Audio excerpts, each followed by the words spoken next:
Voici 10 questions pour devenir un as du code de la route. Êtes-vous prêt à relever le défi? Je circule en feu de croisement. Oui, réponse A. Non, réponse B. Je circule en feu de brouillard avant. Oui, réponse C. Non, réponse D.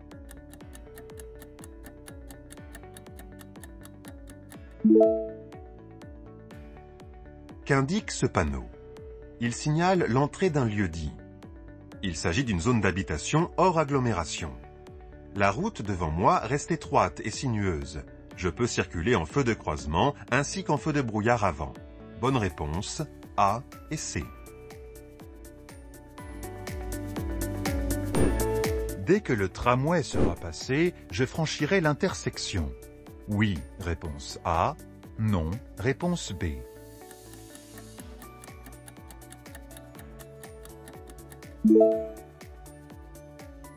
Que se passe-t-il ici? Je suis arrêté à un feu rouge. Un tramway est en train de passer. Même s'il n'y a pas de barrière, je dois impérativement attendre que le feu soit vert avant de passer. Comme dans n'importe quelle intersection, je respecte la signalisation, en veillant également à agir en sécurité pour les autres usagers et moi-même. Bonne réponse, B. Next level.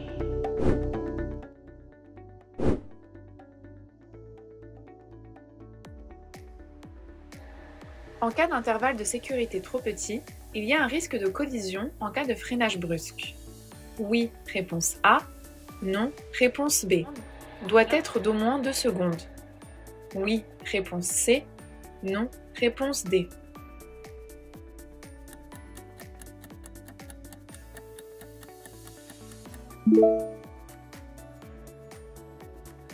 À quoi sert l'intervalle de sécurité?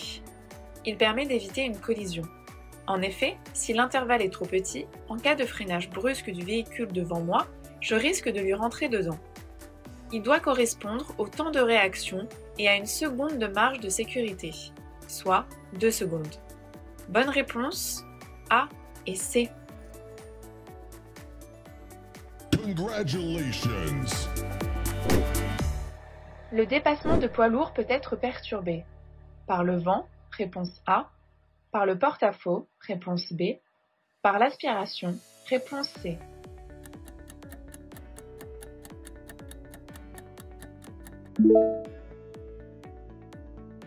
Quels sont les risques ici? Lors d'un dépassement, vous devez éviter d'être déséquilibré par le phénomène d'aspiration généré par un camion.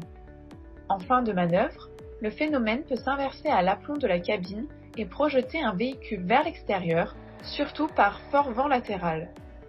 Bonne réponse, A et C.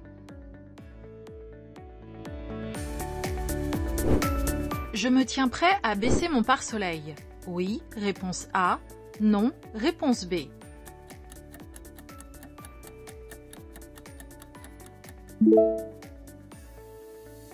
Quel est le risque à la sortie du tunnel? Plongé dans l'obscurité du tunnel, je vais sortir alors que la luminosité extérieure est très forte. Je risque alors d'être ébloui. Pour minimiser les effets, je conserve les feux allumés jusqu'à la sortie du tunnel et je baisse le pare-soleil. Je peux également ralentir un peu, le temps de m'accommoder à la lumière revenue. Je peux également mettre des lunettes de soleil au moment de la sortie. Bonne réponse, A. Plus de confort, je peux couper les virages en me mettant au milieu de la chaussée. Oui, réponse A. Non, réponse B.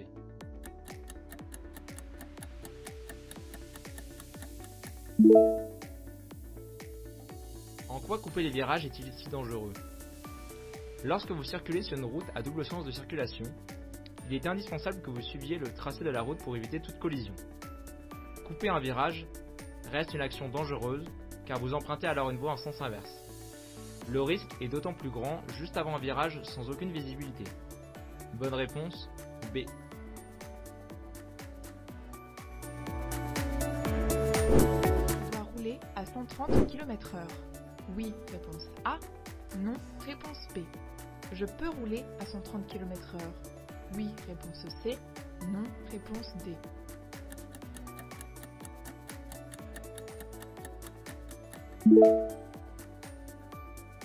Quelle vitesse adopter sur l'autoroute? Par temps sec, 130 km/h et par temps de pluie, 110 km/h. L'autoroute est l'axe routier où la vitesse autorisée est la plus élevée. Par temps de pluie, cette vitesse est réduite à 110 km/h pour réduire le risque de perte d'adhérence. Mais ce n'est en aucun cas une obligation. Il n'est pas obligatoire de rouler à 130 ou 110 sur autoroute. Ce sont des vitesses que je ne peux pas dépasser. Bonne réponse, B et D.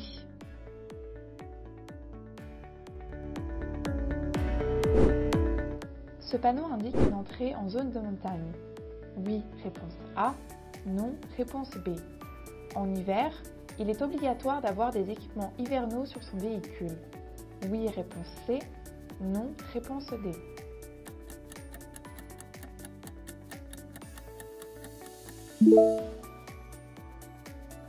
Que signifie cette signalisation? Ce panneau indique une entrée de zone de montagne où l'obligation d'équipements hivernaux s'applique en période hivernale. Bonne réponse, A et C.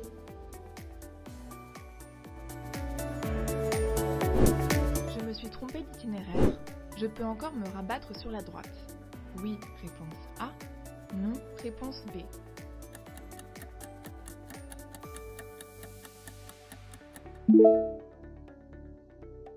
Que faire dans cette situation?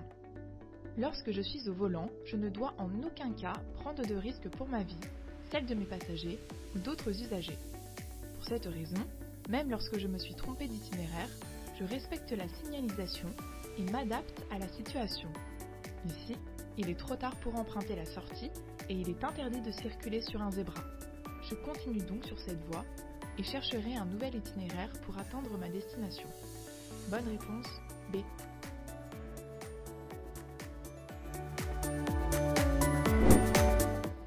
Je suis un conducteur seul en voiture.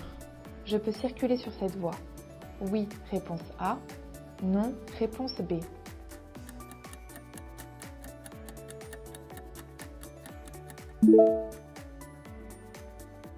Qu'indique la signalisation? Ce panneau lumineux avec un losange blanc barré informe la fin de la voie réservée. Je peux donc à nouveau circuler sur cette voie. Bonne réponse, A.